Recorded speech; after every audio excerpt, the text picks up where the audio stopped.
Hey guys, today I'm going to be doing my out-of-box review for the HG Shaldoll Custom. I really hope you guys enjoyed the blind build video that I did. Gotta give another big shout out to Alex for coming to help me do that video. That was just a fun idea that I wanted to try, and I hope that that was funny for you guys. It was a fun experience. So if you guys haven't watched that video, you can go back and check that out. I attempted to build this kit blind-folded. That wasn't actually blind, but blind-folded. And Alex was trying to help me by relaying the instructions to me, and it just didn't really work out too well, as you might imagine. So anyway, it was a fun experience, so check that out. As for the kit itself, I love this kit. Building this kit basically for like the third time after I've built the GXS and the Shaldoll Rogue. It's basically pretty much the same kit for the most part between the three of them, and building it the third time has just solidified how much I really love this kit. If you guys don't have any of one of those three, I'd say at least choose one of those three that you like the best and pick it up. Even if you have never watched Age, or you hate Gundam Age, or even if you did watch it and you hate it, or you're not interested in Gundam Age at all, I would still definitely recommend picking one of these up, because honestly they don't really, I mean, they look like they're just a kind of variation of a GM kind of kit, really. I mean, it doesn't really, if you didn't really know anything too much about Gundam, you probably wouldn't even be able to pick it out that it's from Gundam Age. So I would just really recommend that you guys try out one of these kits if you haven't, or two, or all three. And I own all three, and I can imagine probably sometime in the future I'll probably buy one or two more of one of them, because my plans for the three that I have now is just pretty basic. Just want to give them a paint job. Probably won't do much in the way of customizing. I'll try to hold back from doing much in the way of customizing. It's really hard to do without at least changing something about it. But I'm probably just going to go for some color changes.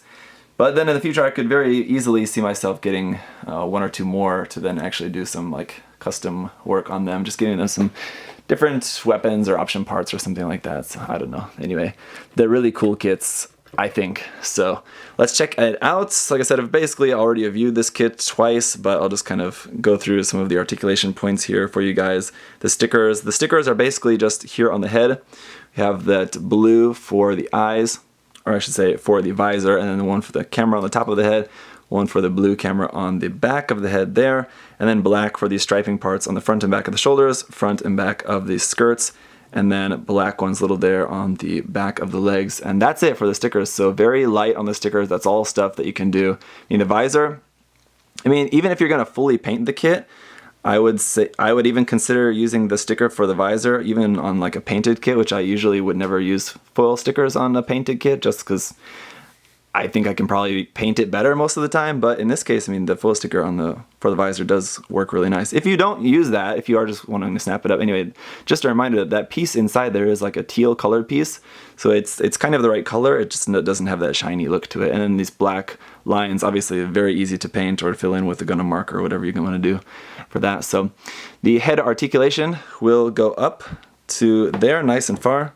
Sorry, because this kit is mostly like very white, it's kind of hard for me to keep it in my focal range here. I don't have the camera on autofocus. I want to try to keep it in the right space there anyway. And then the head can go down to there, so no problems with that head articulation, except you're noticing like when I try to lift it up, it's popping off the polycap sometimes. That's because of that lip there on the back of the head. You have to bend it in the right way. If you put it up, well, that's kind of over that kind of cowl on the back of the torso there, it'll pop that off. You just kind of have to put it up in a way so that tucks up inside of there. While we're here looking at the backpack, the beam saber handle is here. That just folds up, and then you can just pull that beam saber handle off of a peg there, a little bit tight, but there you go. Just pull that off.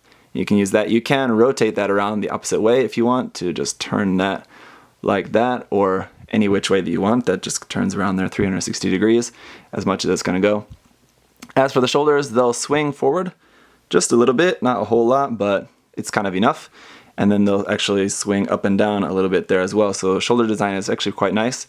The shoulder armor itself will move a little bit on its own, and then you can move the arm up to about there. It's more than 90 degrees, not super high, but I think it's enough, and you can rotate that, bring that up higher.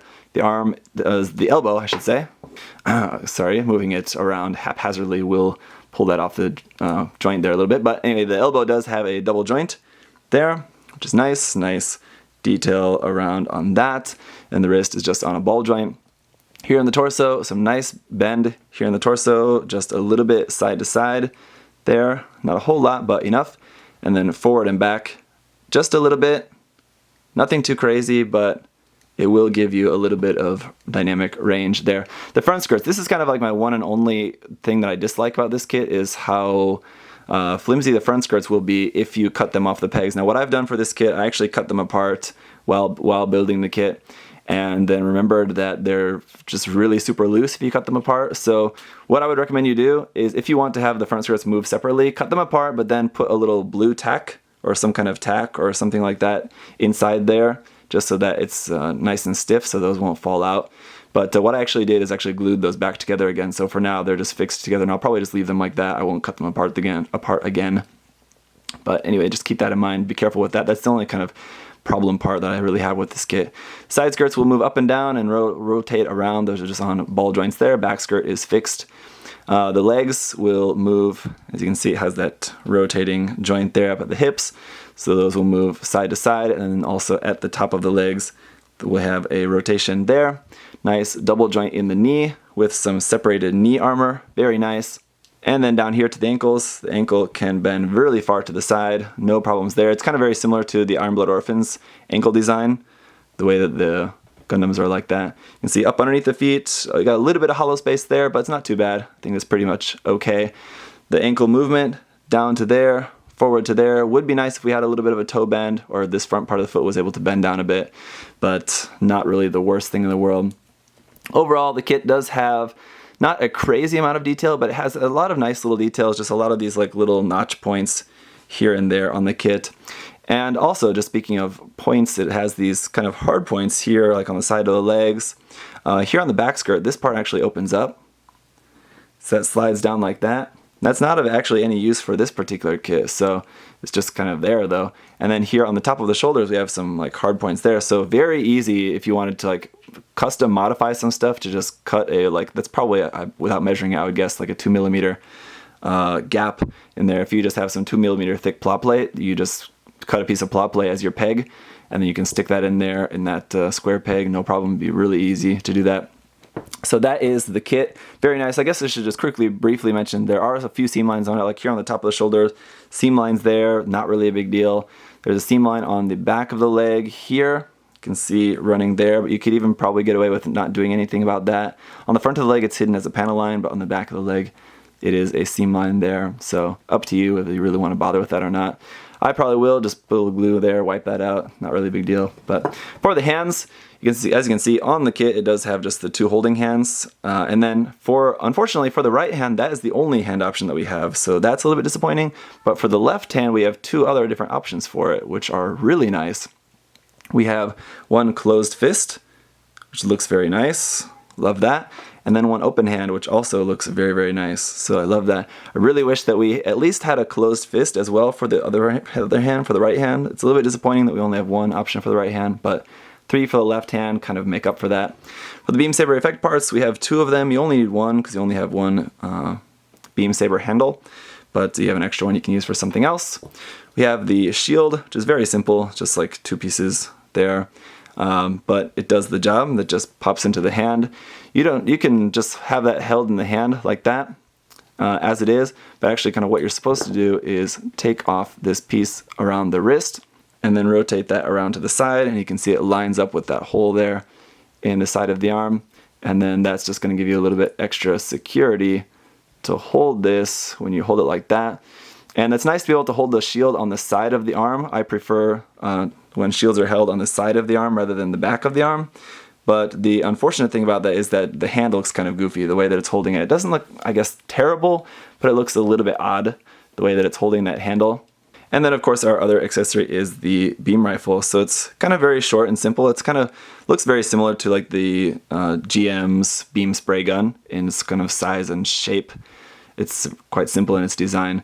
We do have a small, tiny little sticker in there for the camera on this, and then this just is held in the hand like normal.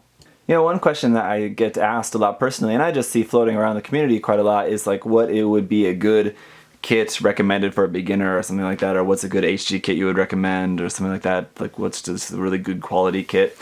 And usually kind of like my go-to answer would be the Revive RX-78-2, just because it's a simple answer. It's kind of a very classic kit in that it's the original Gundam, and it's just a really good quality kit. But I really think that I ought to start mentioning this kit more, because It's very similar in that it kind of shares a lot of features with that. It's very simple and its design, very easy to build. It looks really great just out of the box. I mean, all you gotta do is do a little bit of paint lining on that and you're gonna have a really just nice looking kit, even just if you don't even paint it.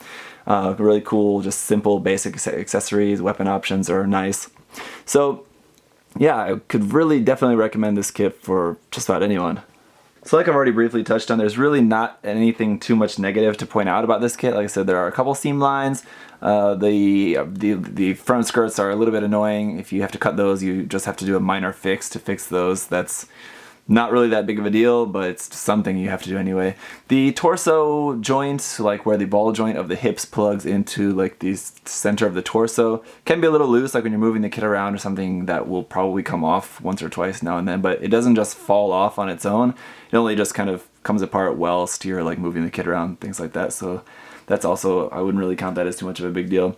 Yeah, the stickers are very minimal. The articulation is super nice. The construction is really nice. So overall, the positives far, far outweigh the negatives.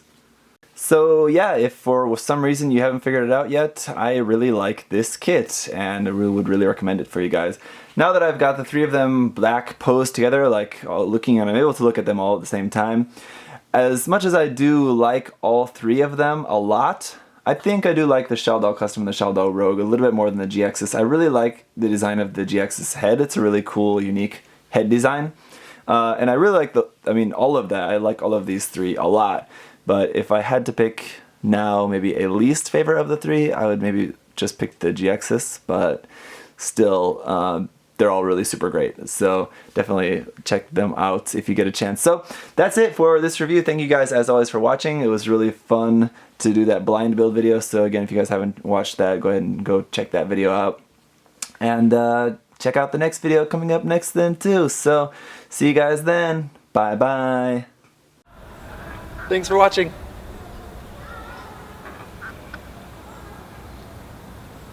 See you next time.